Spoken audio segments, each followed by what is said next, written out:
Okay, hello, good night to everybody. Hello, Miss Gracia, hello, students. My name is Juan Pablo Rios, and I am in the third year currently studying in the career of AGN. In this video, we were assigned to describe in our own words what is plagiarism. But first, I want you to know my partner.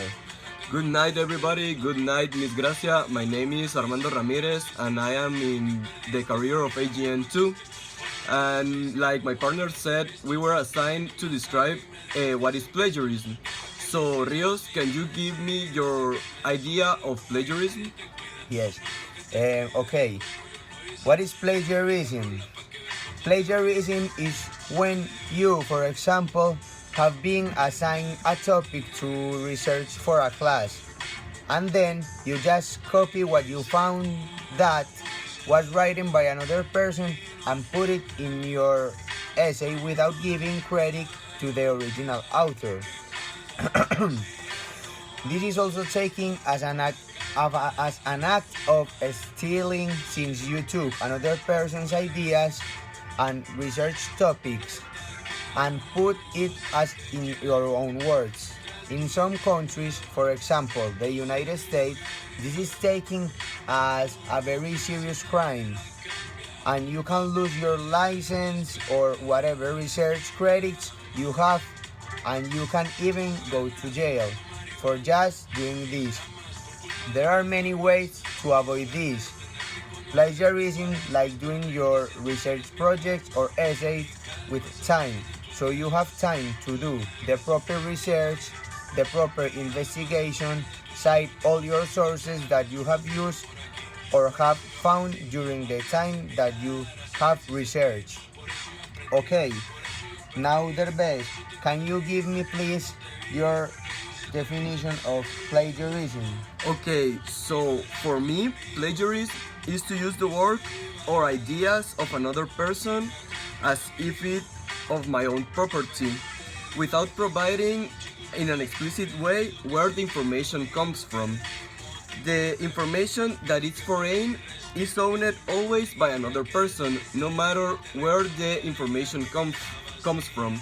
No matter if I pay for the information or the information is free, we always have to give credit to the author that is providing this information. If we don't do this, this is also considered as plagiarism. That is why plagiarism is an infringement of the copyright. This is produced by copying it without authorization of the person who create this idea and the rights of this work. So, Rios, can you give me some examples or some ideas of what is considered plagiarism? Yes, all of the following things that I'm gonna give you are example of plagiarism or are considered plagiarism. The first one is turning in someone else's work as your own. The second is copying words or ideas from someone else without giving credit. Another example is failing to put a quotation in quotation marks. Another example is giving incorrect information about the source of a quotation. Another example is changing words but copying the sentence structure of a source without giving the credit. And the last example I can give you, but not the most important, is copying so many words or ideas from a source that it makes up the majority of your work, whether you give the credit or not. Okay, now I give you all these examples of plagiarism.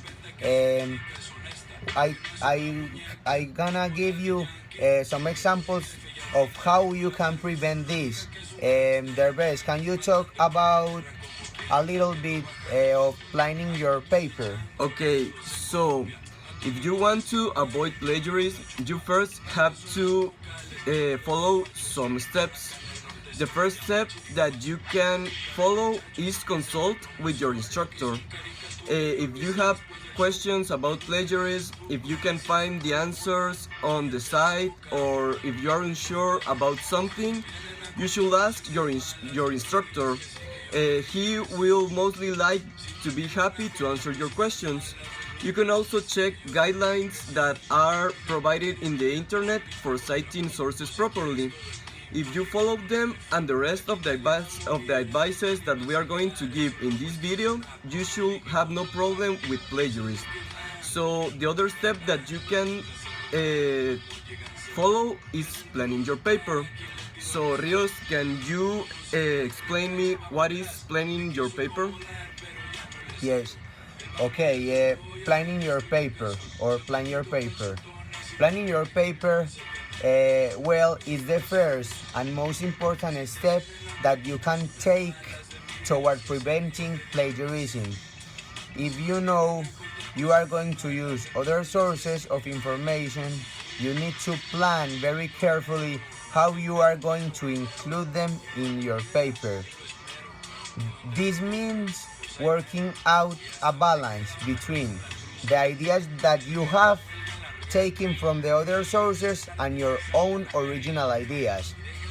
Writing an outline or coming up with a thesis statement in which you clearly formulate an argument about the information you find will help establish the boundaries between your ideas and those of your sources. Okay, another very important thing is taking effective notes. Talk me a little bit about that. Okay, taking effective notes.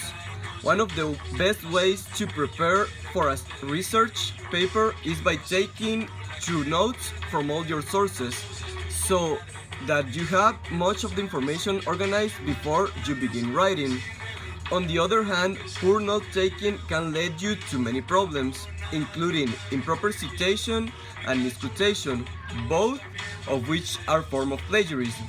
To avoid confusion about your sources, try different colored fonts, pens or pencils for each one, and make sure you clearly distinguish your own ideas from those you found elsewhere. Also, get in the habit of marking page numbers, and make sure that you record bibliographic information or web addresses for every source. Plagiarism is not only in written and academical works. There are many ways of plagiarism. It can be committed in music, photos, and videos too. So for example, if I make a video and the video I include a song of an author, I must give credit to the work of this person. If not, it is taken as an act of plagiarism, because I'm not giving credit to the author of the song and I didn't compose the song, so this is taken as plagiarism too. Rios, can you give me another example of plagiarism? Yes, I'm gonna give you in photos. Another example is when we use photos of another person in our works. When we put a photo of a person, we must give the credit to the person that took the photo. We must provide this information below the picture, that is very important. And then, in the end of the paper, we have to put the credit also in the bibliography. Herbes, can you give me another example? Okay, another example I can give you of plagiarism is in the case of the videos too. We can take a video from another person and just play it like that because we didn't film that video and we didn't do the work that it takes to edit the video. So if we play a video of another person, we always have to give the credit to the original author. So with all of this that we have discussed, we give you information about how to avoid plagiarism, what is plagiarism, and some example of plagiarism. So Rios, can you give me a conclusion of all the things that we talked tonight? Yes, I'm gonna give you a small conclusion. I think that the effort of the people is very important, and we must not steal the credit and the effort that that another person deserves. So with this, I invite you partners to don't practice plagiarism. That this is not ethical to any of us. Good, Thank you and good night, and thank you for your time. good Bye. night. Bye. Bye bye.